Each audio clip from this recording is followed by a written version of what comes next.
Stave 5 of A Christmas Carol. The end of it. Yes, the bedpost was his own. The bed was his own. The room was his own. Best and happiest of all, the time before him was his own, to make amends in. I will live in the past, the present, and the future, Scrooge repeated as he scrambled out of bed. The spirits of all three shall strive within me. Oh, Jacob Marley, heaven and the Christmas time, be praised for this. I say it on my knees, old Jacob, on my knees. He was so fluttered and so glowing with his good intentions that his broken voice would scarcely answer to his call. He had been sobbing violently in his conflict with the spirit, and his face was wet with tears. They are not torn down, cried Scrooge, folding one of his bed curtains in his arms. They are not torn down. Rings and all, they are here.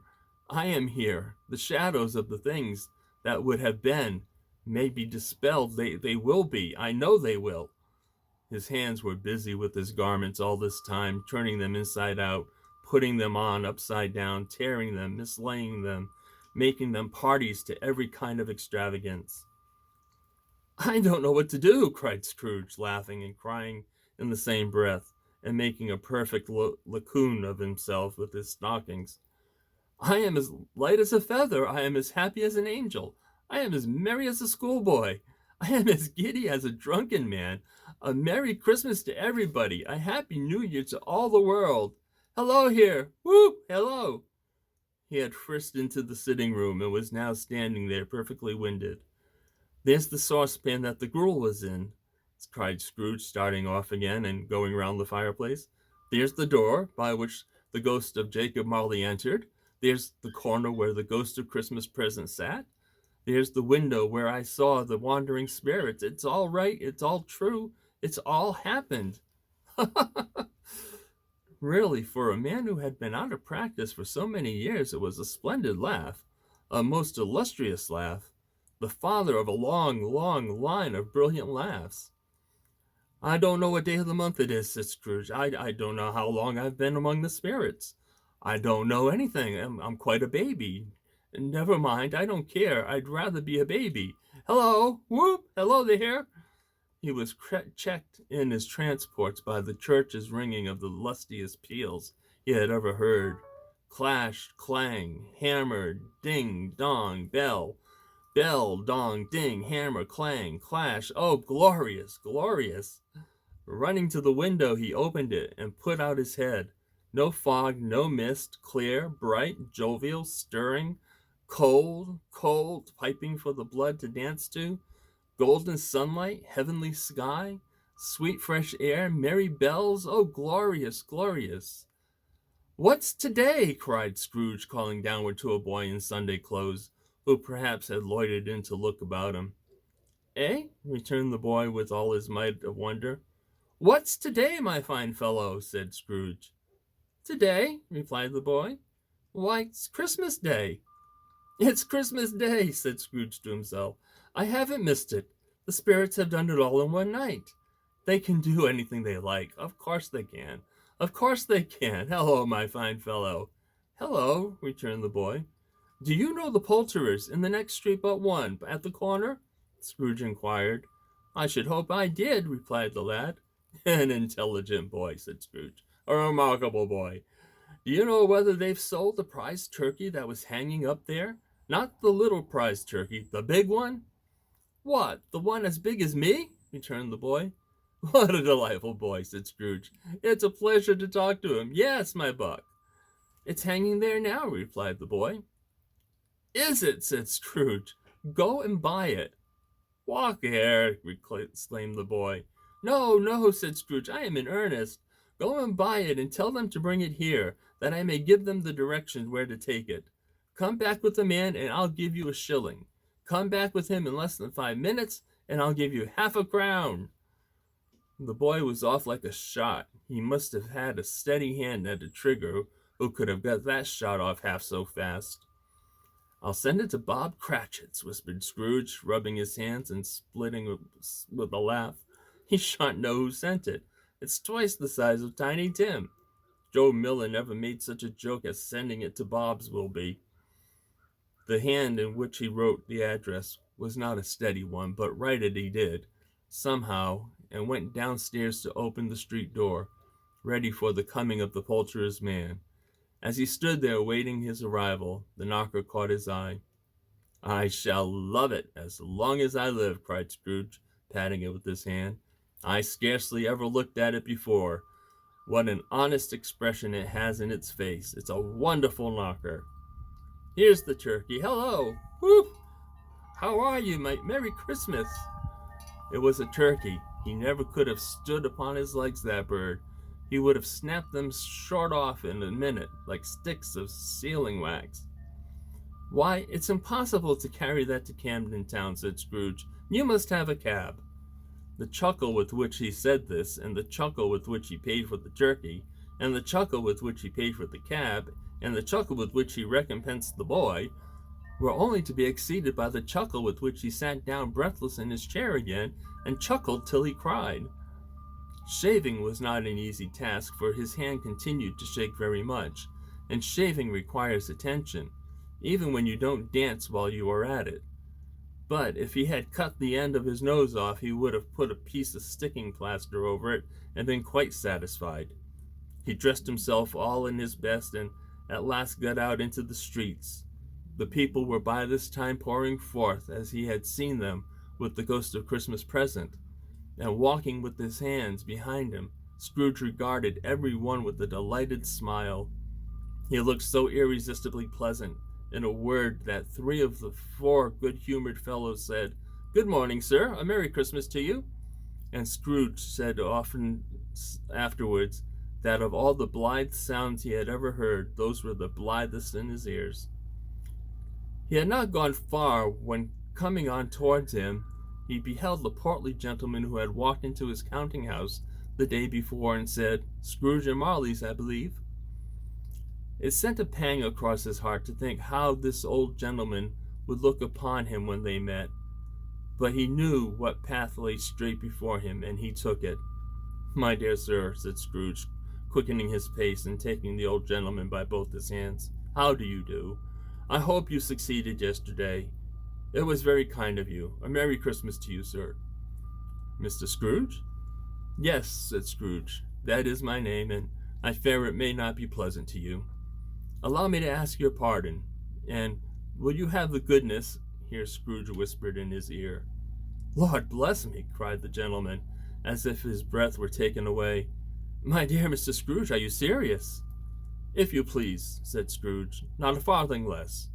A great many back payments are included in it, I assure you. Will you do me that favor?" "My dear sir," said the other, shaking hands with him, "I don't know what to say to such munificence." "Don't say anything, please," retorted Scrooge. "Come and see me. Will you come and see me?" "I will," cried the old gentleman, and it was clear he meant to do it. "Thank you," said Scrooge. "I am much obliged to you. I thank you 50 times. Bless you." He went to church and walked about the streets and watched the people hurrying to and fro, and patted children on the head and questioned beggars, and looked down into the kitchens of houses and up to the windows, and found that everything could yield him pleasure. He had never dreamed that any walk, that anything, could give him so much happiness. In the afternoon he turned his steps towards his nephew's house. He passed the door a dozen times before he had the courage to go up and knock, but he made a dash and did it. "Is your master at home, my dear?" said Scrooge to the girl. Nice girl, very. "Yes, sir." "Where is he, my love?" said Scrooge. "He's in the dining room, sir, along with mistress. I'll show you upstairs, if you please." "Thank you. He knows me," said Scrooge, with his hand already on the dining room lock. I'll go in here, my dear." He turned it gently and sidled his face in. Round the door, they were looking at the table, which was spread out in great array, for these young housekeepers are always nervous on such points and like to see that everything is right. "Fred," said Scrooge. Dear heart alive, how his niece by marriage started. Scrooge had forgotten for the moment about her sitting in the corner with the footstool, or he wouldn't have done it on any account. "Why, bless my soul!" cried Fred. "Who's that?" "It's I, your Uncle Scrooge. I have come to dinner. Will you let me in, Fred?" Let him in? It is a mercy he didn't shake his arm off. He was at home in 5 minutes. Nothing could be heartier. His niece looked just the same. So did Topper when he came. So did the plump sister when she came. So did everyone when they came. Wonderful party, wonderful games, wonderful unanimity, wonderful happiness. But he was early at the office next morning. Oh, he was early there. If he could only be there first and catch Bob Cratchit coming late, that was the thing he had set his heart upon. And he did it. Yes, he did. The clock struck 9. No Bob. A quarter past. No Bob. He was full 18 minutes and a half behind his time. Scrooge sat with his door wide open that he might see him come into the tank. His hat was off before he opened the door, his comforter too. He was on his stool in a jiffy, driving away with his pen, and as if he were trying to overtake 9 o'clock. "Hello," growled Scrooge in his accustomed voice, as near as he could feign it. "What do you mean by coming here at this time of day?" "I'm very sorry, sir," said Bob. "I'm behind my time." "You are?" repeated Scrooge. "Yes, I think you are. Step this way, sir, if you please." "It's only once a year, sir," pleaded Bob, appearing from the tank. "It shall not be repeated. I was making rather merry yesterday, sir." "Now I'll tell you what, my friend," said Scrooge. "I am not going to stand this sort of thing any longer, and therefore," he continued, leaping from his stool and giving Bob such a dig in the waistcoat that he staggered back into the tank again, "and therefore I am about to raise your salary." Bob trembled and got a little nearer to the ruler. He had a momentary idea of knocking Scrooge down with it, holding him and calling to the people in the court for help and a straight waistcoat. "A Merry Christmas, Bob," said Scrooge, with an earnestness that he could not be mistaken, as he clapped him on the back. "A merrier Christmas, Bob, my good fellow, than I have given you for many a year. I'll raise your salary and endeavor to assist your struggling family, and we will discuss your affairs this very afternoon over a Christmas bowl of smoking bishop, Bob.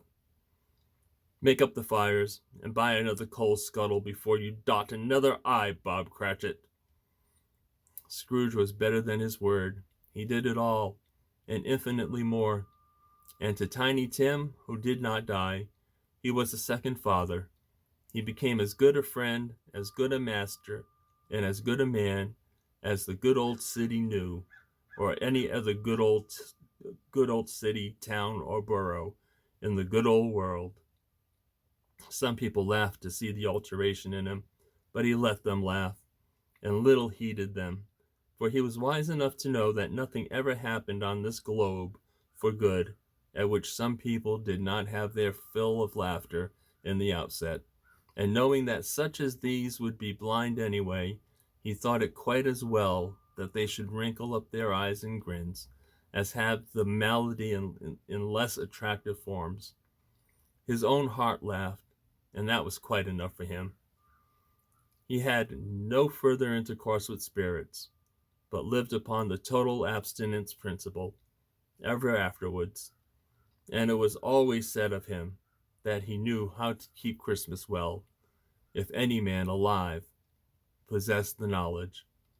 May that be truly said of us, and all of us. And so, as Tiny Tim observed, God bless us, every one. The end. And a Merry Christmas to all of you.